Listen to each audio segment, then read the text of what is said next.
Hello, I'm John Allure. Before you listen to this episode, a couple of things. These are podcasts from the first season of Who Killed Theresa. They haven't been heard in over 4 years. They're raw. It took me a while to develop a style. A lot of people like them that way, unvarnished. Others commented that it was amateurish. Nonetheless, here they are, unedited. I haven't gone back and listened to them. I haven't cleaned them up. Thanks for listening, and once again, life isn't fair, justice is blind and dysfunctional, and some cops aren't smart and dedicated like on television. This is Who Killed Theresa.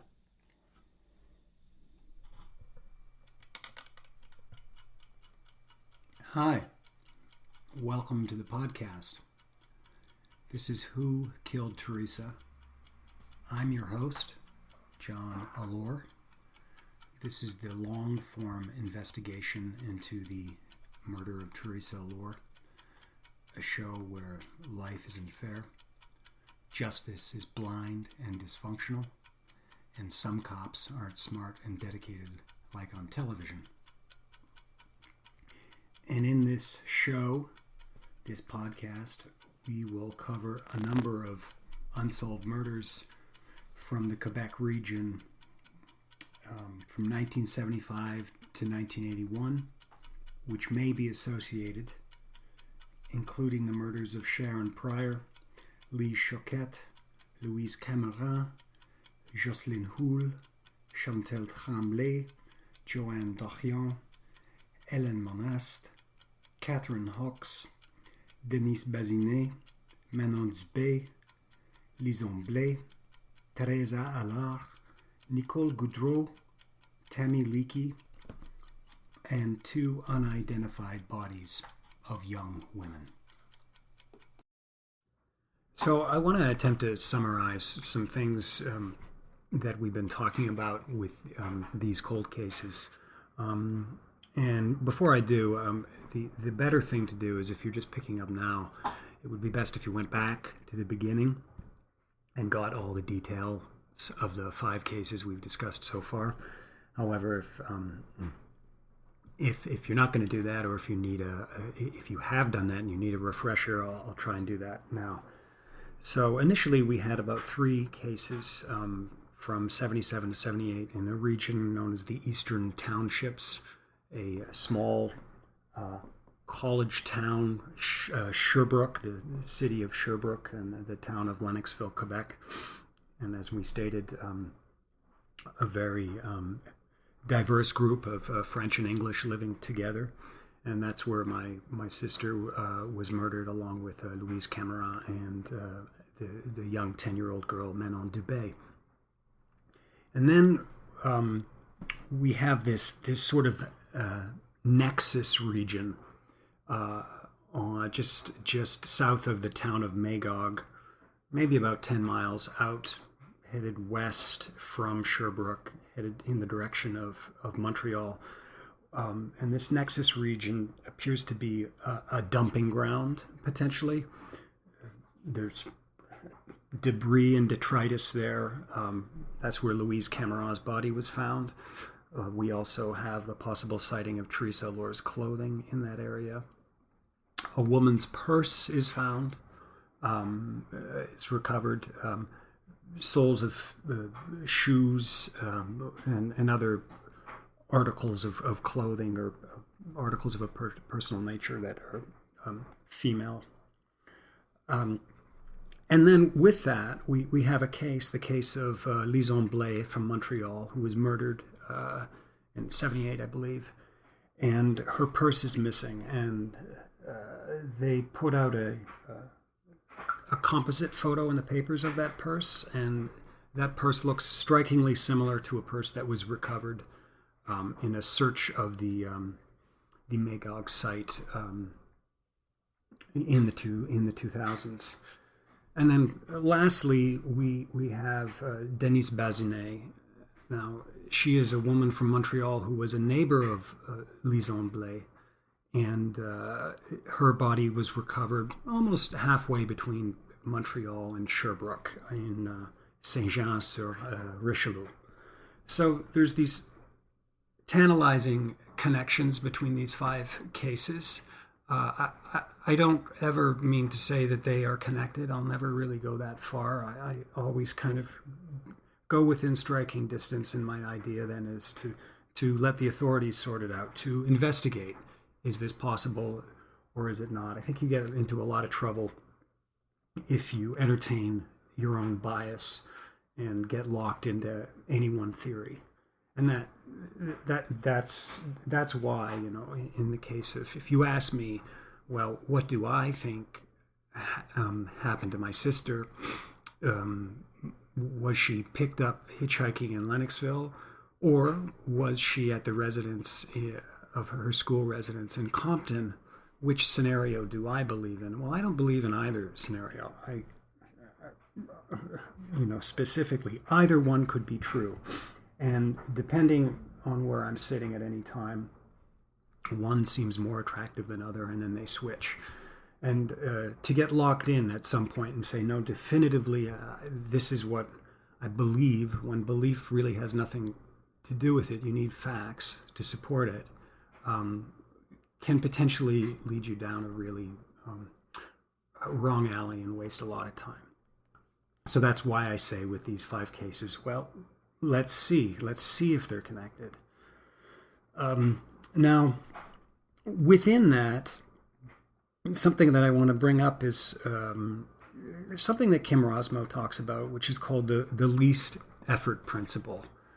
And the idea behind that is apart from what you may see on TV, where there's these criminal masterminds scheming these elaborate crimes, that reality is actually much more simple and boring. You recall, even if you think of back in Chicago, I think it's the Leopold and Loeb case. These guys were painted as criminal masterminds when they murdered that young boy. But in fact, they made a number of horrible mistakes because the entire crime was so botched and so rushed. And that's more typical than something being, well thought out and plotted. So, I mean, with that, when Rosmo says in the case of Manon Dubé, why does he think it's not a hit and run? As he says, you hit, you run. That's the least effort. An awful lot of effort is stopping, getting out of the car, retrieving the body of the young girl, putting her in the trunk, and then driving, somewhere, disposing of the body, returning to Sherbrooke. That's the most effort principle.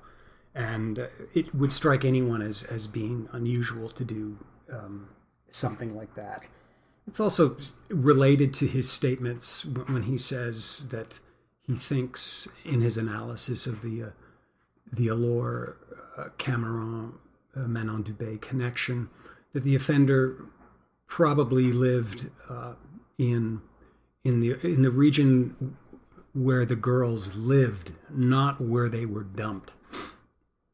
And again, the least effort principle, or what I like to call it, the don't shit where you eat principle. You're not going to want a body around where you live, but you're going to be aware of the victim because they're going to, in some way, be moving within your social environment, your social sphere. I want to give you one last example of the least effort principle, or in this case, what I like to call the most effort principle. Again, when my sister's body was discovered and they were looking over the evidence at that time that they had discovered, I have mentioned one of the things that was recovered were pieces of her scarf in a cornfield adjacent to where her body was found in Compton. But also her red leather wallet was recovered approximately 10 miles away in the town of Lennoxville, along a road adjacent to a farmer's apple orchard. Now, my brother Unfortunate for him, he was a student also at the time at Champlain College in Lennoxville, along with Theresa. So he was asked initially to identify these items. So he went in and met with Detective Roch Goudreau, who was the lead investigator in Theresa's case, and as we have noted, the other two cases, Cameron and Dubé. So Roch brought Andre in and asked him to identify these items. And he did, and at the time my brother said, well, where were they found? And Roch said, well, the one was found in Compton, and the wallet was found 10 miles away in Lennoxville. And when my brother asked, how do you account for the distance, the different locations that they were found, rather than giving a reasonable, logical answer that, possibly somebody who lived in Lennoxville discovered that the wallet was still in the car and then immediately disposed of it upon discovery, Goudreau's explanation was wild dogs. And my brother said, what? And he said maybe a wild dog took the wallet from the site in Compton and wandered 10 miles and conveniently dropped it by the side of the road. Now, I'm sorry, I'm just having a visual image of that, of the littlest hobo walking through the countryside and conveniently laying this wallet down. I have on record before suggested that this is indication of how incompetent Roch Goudreau was. There is one other possibility, and that's that he's crazy like a fox, that he knew other things that he couldn't disclose about the case. So for the purposes of the victim's family, he came up with this wildly outrageous suggestion that a wallet, which was in, I have the wallet, or did for a while, it's with the police now, it was in no state of disarray, had her identification in it. There's no teeth marks on this wallet. It's a red leather wallet that had been sitting in the snow for 4 or 5 months. Again, that's the most effort principle. So let's return to this nexus site south of Magog, if you recall, just along Chemin de Pere, and then you hang a right onto Chemin Guillere, and there's this wooded area where all of these tantalizing elements are. And let's suppose, as we said last time, as we mentioned, if you want to leave Sherbrooke in the direction of Montreal, if you're headed to Montreal, you have to take this Highway 112. And then you cannot avoid crossing Chemin de Pere.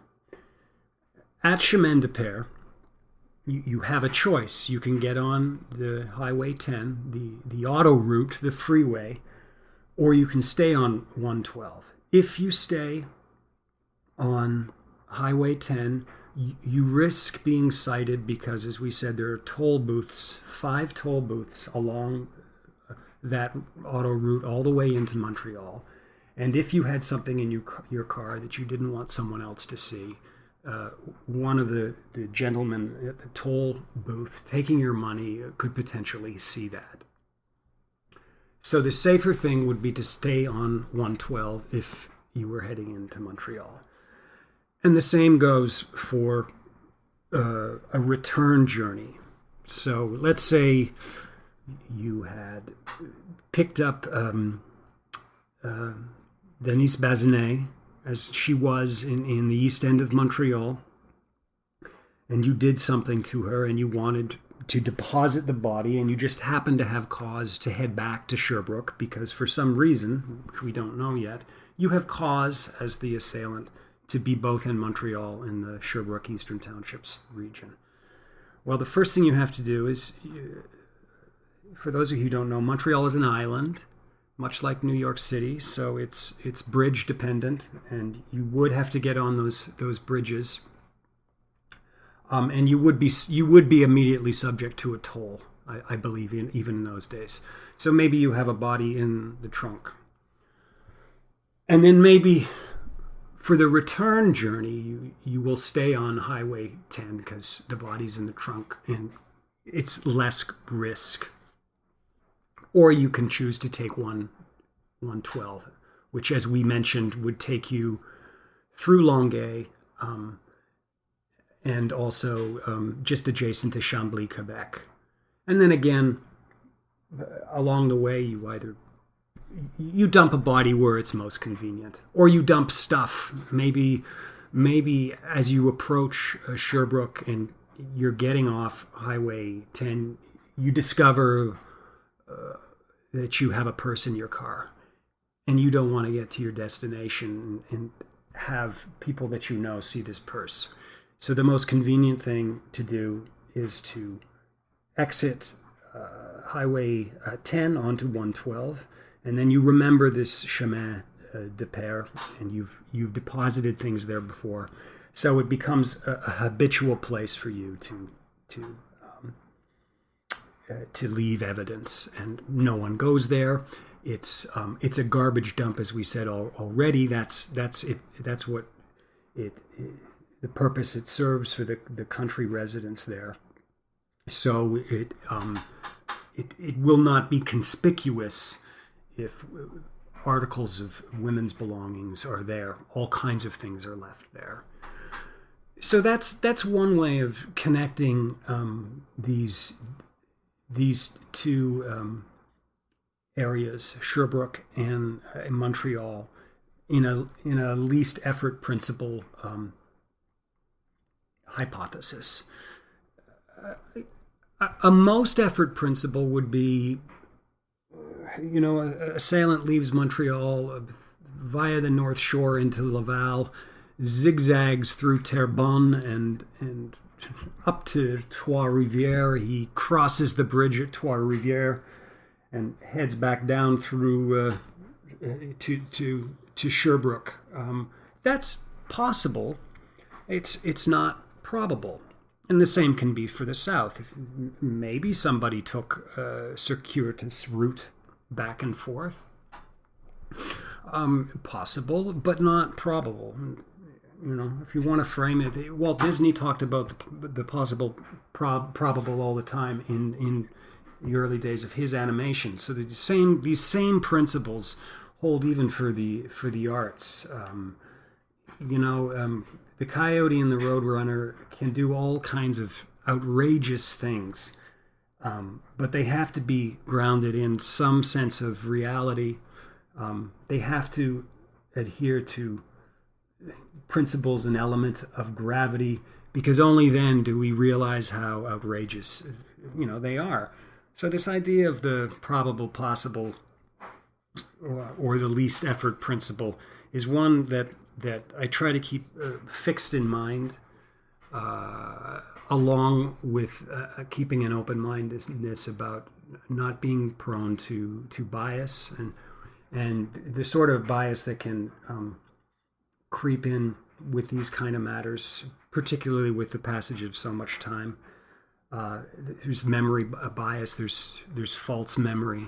We hear a lot of that. So you really, it's frustrating because you want to advance things, but there's so little information to go. Most of it is documents, and that's what you have to go on. Because if you go on testimonials, you're going to get yourself in trouble. I've heard all kinds of people tell me all kinds of crazy things about these cases, and you have to really take them with a pound of salt. People mean well, but they're subject to false memories, and I've seen it all the time, and that is a danger with a cold case that you need to practice vigilance with.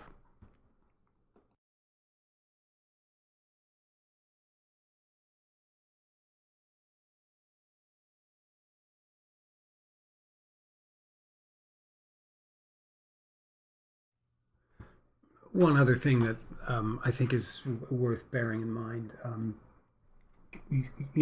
I take knocks at the Quebec police, the Sûreté de Quebec, certainly. I think a lot of it is justified, and a lot of, just how diligent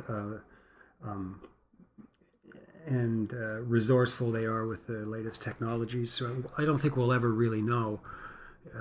We'll never really know what they know and what they don't know, because they'll never admit it. And if you come forward and suggest you have something new, they'll say, "Well, we knew that all along." So it can be frustrating. But the one thing I think that is worth noting in this is this: back in 2002, when I first started working on these cases with the investigative journalist Patricia Pearson,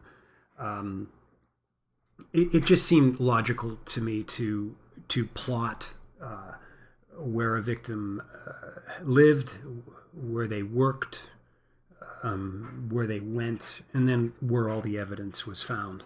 And that's geographic profiling. When we later hooked up with the the professor Kim Rosmo, who was the geographic profiler who worked on the Robert Pickton case in British Columbia, we didn't know the term at all. And then he introduced us to the term, and we said, "Wow, that's great. How do we do that?" And he said, "You're already doing it. Intuitively, you're already doing it." He's like, I have this statistical piece of software called Rigel where I can plot it in and give you more sophisticated analysis, but you're already doing a rudimentary form of it. I don't think the Quebec police had the slightest knowledge of geographic profiling when we proposed it in 2002. And here are my reasons why. One of the first SQ officers I came in contact was a beat cop named Marc Lepine, and I came in contact with him because there was a suspect named Guy Croteau who had been arrested right around the same time as we were doing this for the murder of Sophie Landry. Sophie Landry was found in a field north of Montreal. She'd been stabbed 172 times, and so the SQ was quite determined to try and see if Croteau was responsible for any other violent acts. So it's one of the earliest times since that whole Allo Police era where they embraced technology. There was a lot of media coverage. They had Croteau's photo on their website, and they were banging the bushes and seeing if they could find anything to stick to him. We thought we had that's another story, but we thought we had evidence to suggest that Croteau had murdered, in particular Theresa, but these other women. It didn't turn out to be true, and that's a story for another day. But nevertheless, when you phoned in the hotline to give your information, the guy who got back to you was this SQ officer named Marc Lepine. And then secondly, another officer, an investigator that I got to know was Eric Latour, again, with crime investigations, with the Montreal SQ. Theresa's file was eventually moved from the regional office in Sherbrooke, the regional Sûreté de Québec regional office, to Montreal, to the central headquarters, as a way of controlling the process. And early on, the SQ officer who got attached as my liaison was this guy named Eric Latour. And Latour, we will save for another day, but let me just say that he was very good. He was very good. But even as good as these two guys were, Marc Lepine and Eric Latour were the first Sûreté de Québec officers in its history to be spent or to be sent to the FBI headquarters in Quantico, Virginia, for specific behavioral profiling training and training on how to do psychological cold case investigation. And that wasn't until the end of the 2000s. So if they weren't doing it in 2002 and had no knowledge of profiling, which they clearly had not, because it wasn't until much, much later that they sent the first of their officers to Quantico to learn this knowledge. And then finally, just to circle back again to the Guy Croteau case, the reason we felt he was a suspect was the flimsiest of reasons. We had seen Croteau's photo, and we had seen a photo of a guy who worked at Champlain College in the 70s who sort of looked like Croteau. If you squinted and kind of turned your head sideways, he was like, maybe it was him. And this is based on, it was an old photocopied photo from a yearbook. It was the worst excuse, and we spent considerable energy going down that path. And that's another lesson I learned, and I learned it from Kim Rosmo, which was, don't go chasing suspects. It's just bad police work. You kind of latch on to something based on nothing, and that's why. And we'll get to the whole. We'll do a whole program on suspects eventually. I have a few ideas that I've posted on my website, but again, with that, I only take those things so far, get as close as I can, and then I turn the information over to the police, because I'm not going to obtain a confession out of anybody, and I certainly don't believe in vigilante justice at all. In a lot of cases, and I can't think of a case where the Quebec police didn't follow up on the information I gave them and chase down the suspect, and come to a conclusion that no, we don't think he did it, based on polygraph in some cases, or maybe still, but we don't have a proof, and unless somebody comes forward and says that's the guy, or unless there's a confession, that there's very little else that they can do. So don't go chasing suspects. Is a good lesson. Lessons learned here. So, remember when I talked about the town of Chambly, which was along Route 112? It's just north of the location where Denis Bazinet was found at Saint-Jean-sur-Richelieu.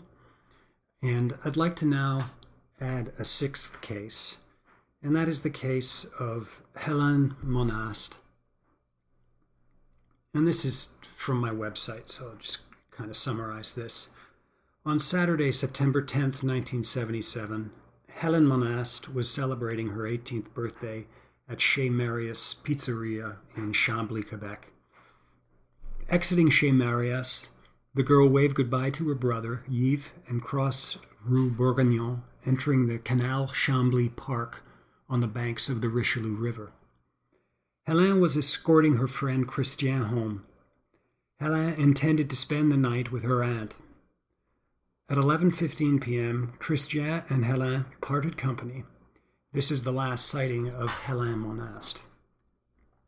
The following morning, Sunday, September 11th, 1977, a woman looks out her bedroom window and sees a body lying across the street in the Chambly Park, underneath a large tree, approximately 75 feet from Rue Bourguignon, near the Chambly Monument.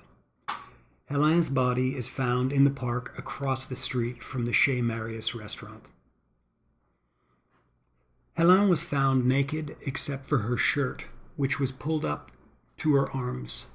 She was wearing a Timex watch and a necklace. She was lying on her back. Clothing was found next to her body: blue jeans, sweater of the same color, an earring in the grass. She had been strangled to death. Other items found in the area include a plastic cup, a pack of Export A cigarettes, a box of chiclets. Missing is Helen's purse. There are two accounts of her shoes. One says her shoes were missing. The other says her shoes were there, next to the body, with her socks neatly placed in them. In the second account, the shoelaces were missing. Now, according to Helen Monast's sister Nicole, investigators asked her family at the time of the discovery whether Helen wore shoes with laces. When Helen's sister saw the body, she noticed a thin line along her neck from strangulation. And some things to note here. When the Sûreté de Québec's cold case unit was created in 2009, Helen Monast's case was one of the first investigations added to the portfolio. And that's really great news, but the question is why? Why? Well, number one, why did it take so long to start a cold case unit? And why add this case and not other cases? Now, when I asked them this question, their answer was that's as far back as their mandate would allow. But we know that not to be true because cases that came after Monast should have also been added, and these would have included chiefly the Denise Bazinet case, possibly my sister's case, but remember that for a long time they didn't acknowledge it as a murder, and they could only have murders on there. Theresa's case was defined as a violent act of undetermined means, violent death of undetermined means, but not officially murder. And it took another 7 years, but eventually the SQ did add my sister's case to the portfolio. And incidentally, we were talking about a young officer named Marc Lapine, who I had encountered through the Guy Croteau case. Marc Lapine is now the leader of the Sûreté de Québec's cold case squad. He has 10 investigators under his jurisdiction, and he has the ability, if necessary, to tap an additional 250 beat cops to assist him should circumstances dictate such an effort. So some discussion about this case. So if you're following along, let me summarize where Monast falls into all of this. So the first case is the Louise Camera case, which takes place in Sherbrooke, with the body being dumped south of Magog on the way to Montreal. The second case is Helen Monast, and that's where Camera is March 1977. Monast is the following fall, September 1977. In Chambly, again, as you say, if you continue on 112 along towards Montreal, you will eventually hit the crossroads to the town of Chambly, which is virtually minutes from 112 up the street. The next case is Denise Bazinet. That is in October of 1977. So that is just 1 month after Monast. And again, if you remember, at that crossroads, 112, if you go north, you hit Chambly and Monast. If you go south, you hit Saint-Jean-sur-Richelieu and Bazinet. Now keep in mind, to this day, police have stated that they think there's no link between Bazinet and Helen Monast's case. And to which I would say, well, if you feel there's no link, then why don't you tell us why you feel there's no link? So continuing, after Bazinet in October 77, Manon Dubé, back in Sherbrooke, January 1978. In June 78, we have our first Montreal case, and that's of Lison Blais, and she disappears and is murdered in her backyard in the east end of Montreal. And then finally, moving back to Sherbrooke in November 78, you have Theresa Allure disappears in Lennoxville or Compton, Quebec, and is found, her body found in Compton. So the Helen Monast case has probably gotten more attention than most. And in me saying that, what I'm really saying is not much. But nevertheless, as I said, this was the first case that publicly was acknowledged by the Sûreté de Quebec to be added to their cold case file. They 38 years after her death, they had a command post in downtown, and again, downtown I use very loosely for Chambly. Chambly is a very little town. Um, it's along the Richelieu River. It's a little tourist site. I might compare it to Trenton, Ontario, something like that. But anyway, 30 years after, they held a command post, and the Sûreté de Quebec, on a Saturday, was out there trying to get the population engaged. And by population, my guess, the population of Sherbrooke in '78 was maybe just over 100,000. Population of Montreal in '78 would have been just shy of 1 million people. So very different things. Chambly would be much, much smaller than Sherbrooke. My guess at that time is possibly 20,000 people. A lot of attention was put on trying to find a local, even on the day that they had the command post. I mean, clearly that's what they were doing. They were looking for a local. Monast's father, after the murder, he was 46, I believe, at the time, spent his days. He never went back to work again. He was so he was so hurt by the event, and he spent his days going around Chambly, trying to listen in on conversations, see if anyone would say anything. In that time, nothing has come forward from Chambly.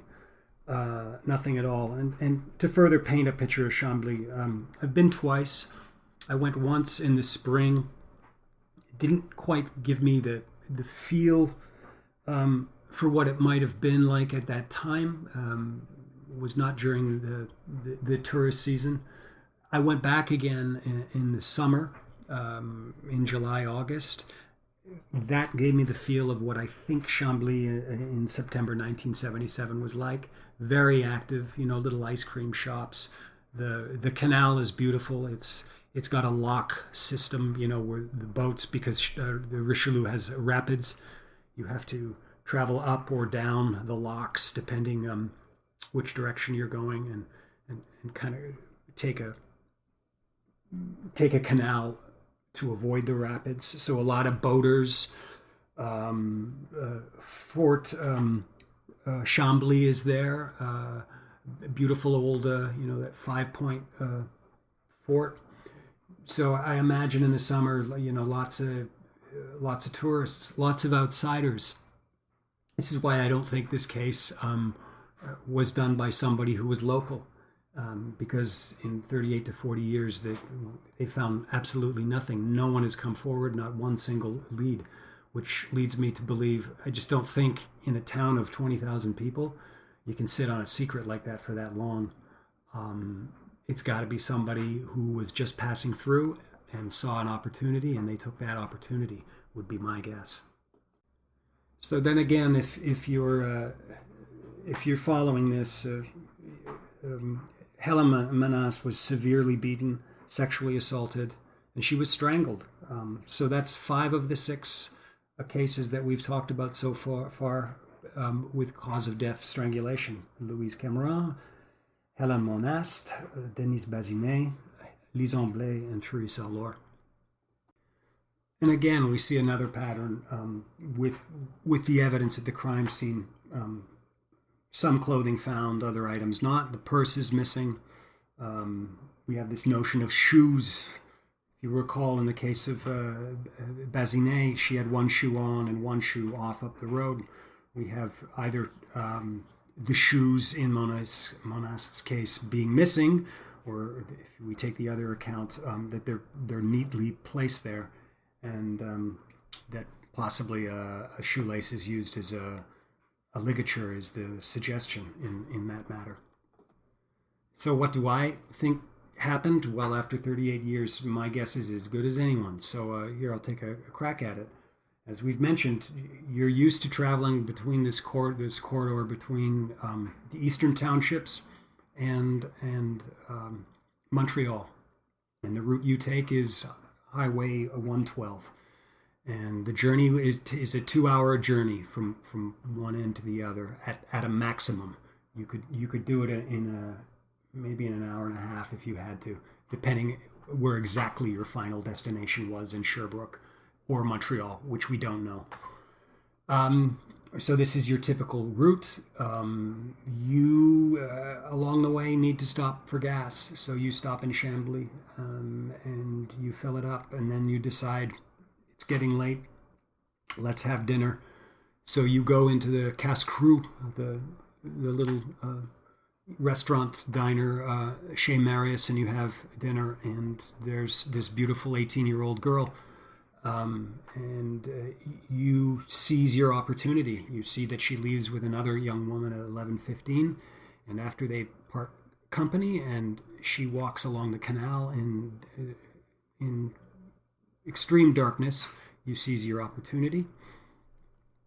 You do what you need to do by the Chambly monument, and perhaps because of the nature of the disruption at the crime scene, with a lot of the evidence, maybe that suggests somebody not being able to complete what they wanted to accomplish.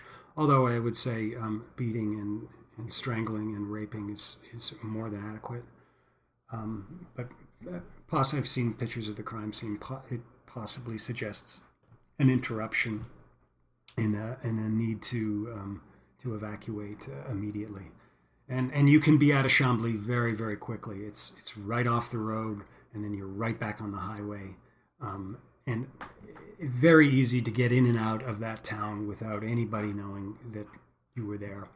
I mean, one account mentioned that Chez Marius was a place where, people would arrive in muscle cars and, have poutine and then have ice cream and all kind of line up there and rev their engines. It wouldn't matter if you were a local or an outsider, and then you could be back on the road.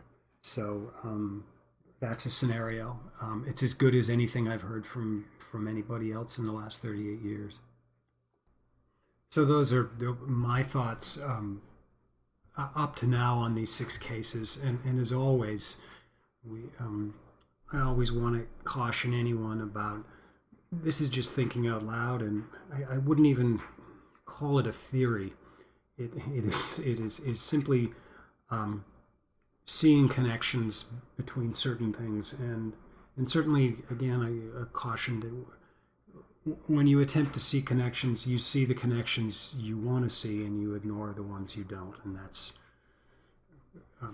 a product of confirmation bias, and again, to be vigilant of it.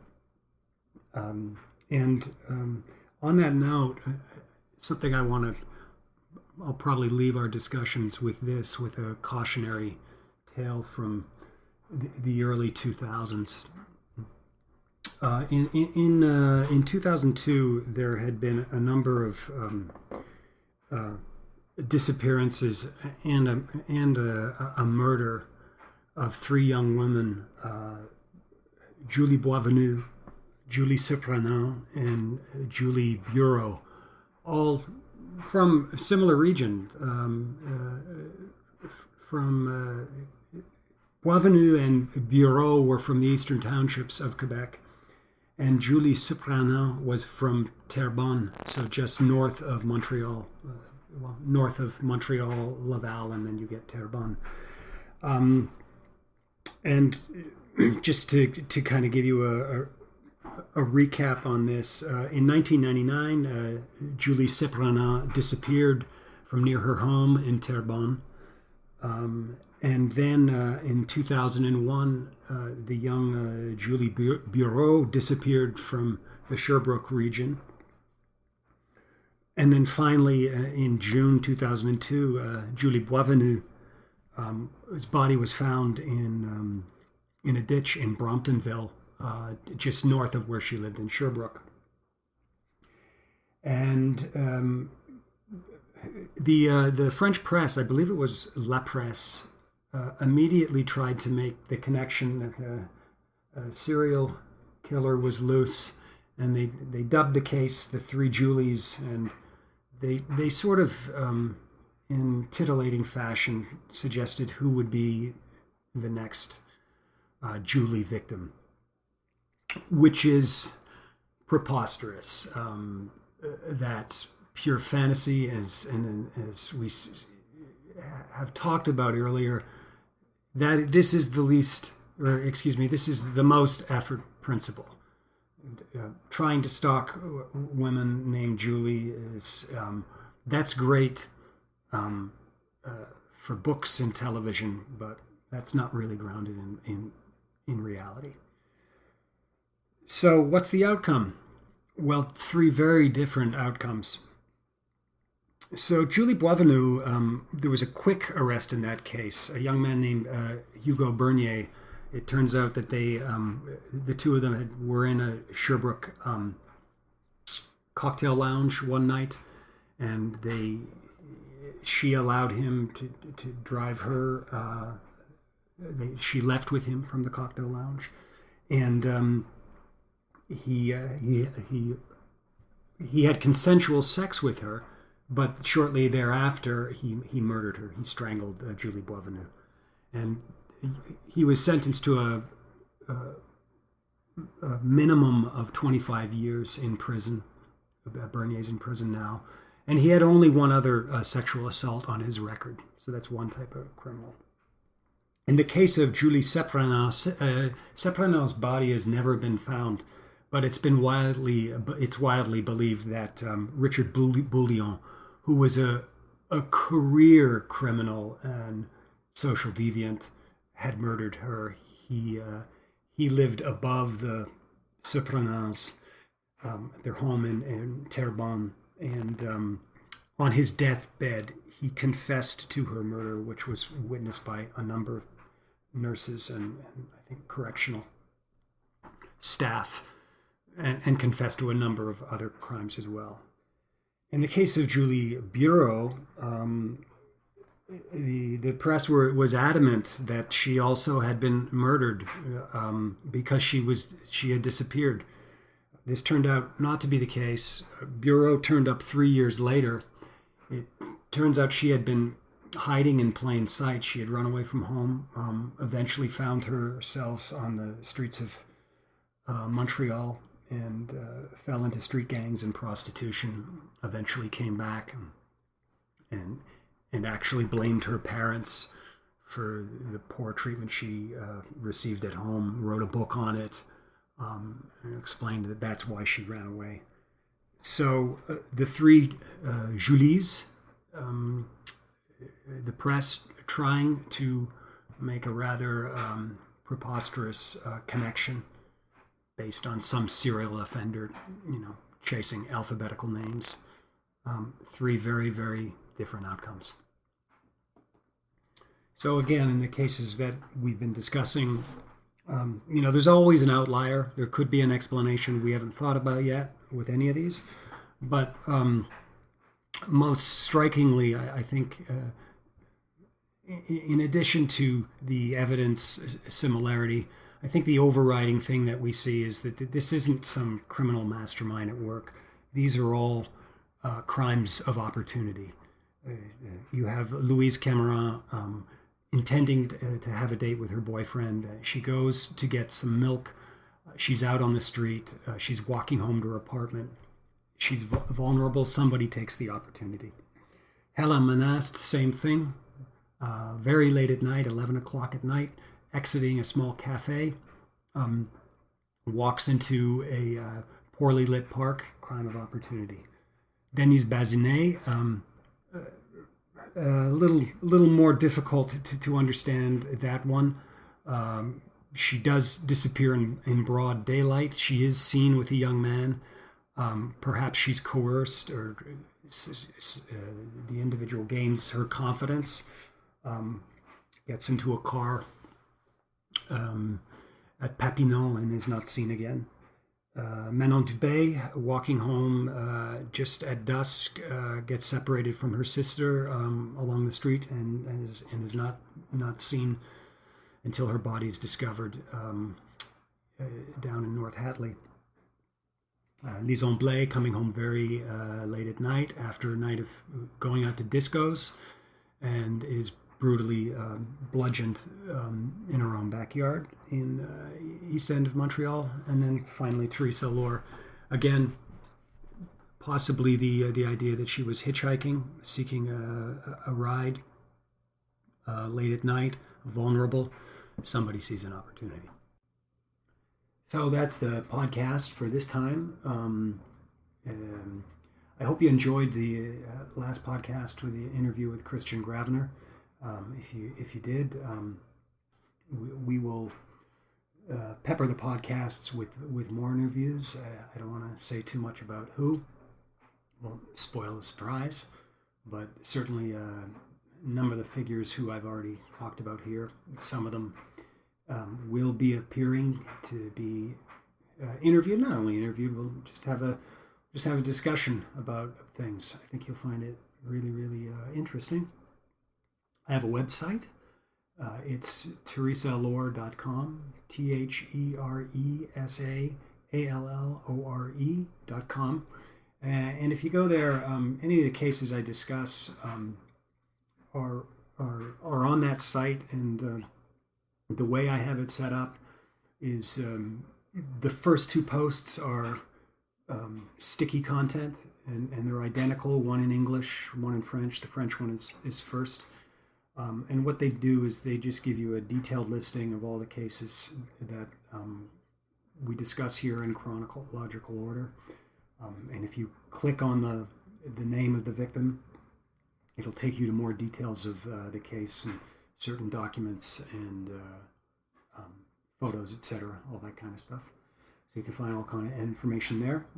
Underneath the sticky content, you find everything I'm kind of blabbing about at any particular time. Right now, all I'm talking about is the podcast, which I have to say, I'm a little overwhelmed with gratitude. I'm approaching a million, not a million, 1,000 listeners, which is good. I did not expect. I barely get 1,000 hits on my website in 3 months, let alone 1,000 hits on a podcast in a week. So thank you so much for listening. If you're enjoying it, that's great. Listen to everything, because if you don't, you'll miss a detail. I try to backtrack as much as I can, but there's only so much I can keep in my head at any one time. Something I've been neglecting to mention is, if you want a visual on any of this, if you go to YouTube and search Theresa Allure or Who Killed Theresa, CTV, and CTV is a Canadian investigative journalism program, much like Dateline, NBC, any of those. They did an hour of on Theresa and Louise Cameron, Manon Dubé, back in, I believe, 2005. So if you kind of want to see how all the initial players in all of this walk and talk, we're all there in all our glory. Just go to YouTube and you can kind of get a visual and all that. The hour-long episode is broken up into 5 parts. So there's Who Killed Theresa, part 1, 2, 3, 4, 5. So you just want to make sure you watch it in sequential order. And then also, I think if you do search on that, you'll see a bunch of other things. I think for a while I posted a bunch of news articles, a bunch of television pieces on the case, both in French and English, and some of those are up there too. But eventually, there got to be too many of them, and I just stopped. So, but if that's your bag, you can find that stuff there. Also, you can listen to us obviously on SoundCloud, on iTunes, on Stitcher if you have an Android. If you do listen to us and you like what you hear, please review it. Giving it a review or positive rating pumps up the stickiness of these things and gets it more attention. And this is a cold case, people. These are cold cases. So obviously, the more attention this gets, the more people who listen to it, the more probability that it will be solved. Although, in even looking at the stats right now on SoundCloud, I'm kind of amazed at who's listening. We have Australia in the lead, followed by some remote regions in the Midwest of the United States. The Canadian region, let alone Quebec, is lagging right now. On the one hand, I'm thrilled for the attention, regardless of who's listening. On the other hand, you always want to kind of make the locus more central to the area you're talking about, but I'll take anything at this point. When a case is cold, any attention is good attention. So please, MST3K said keep circulating the tapes. I say please review the show positively if you like one guy talking in the dark, and promote the podcast so that we can solve some of these murders. Also, just to mention, if you want to connect to me on Twitter, if that's your thing, I am at Justice Guy. That's at JUSTUSGUI. And then if you want to connect to me more anonymously, if you've got information that you don't want to share with social media, we have a Gmail account set up. It's theresalore@gmail.com. TheresaAllore@gmail.com. You can go there and send me suggestions for future programs, suggestions for people to interview, anonymous tips. At this point, when cases are so cold, when they're 38 to 40 years cold, we will take all the help that we can get. So that's our program. Got nothing more to say, I think, this time. I think my lungs are empty. I thank you so much for listening to Who Killed Theresa. Again, I am your host. I am John Allore, and have a great, great day.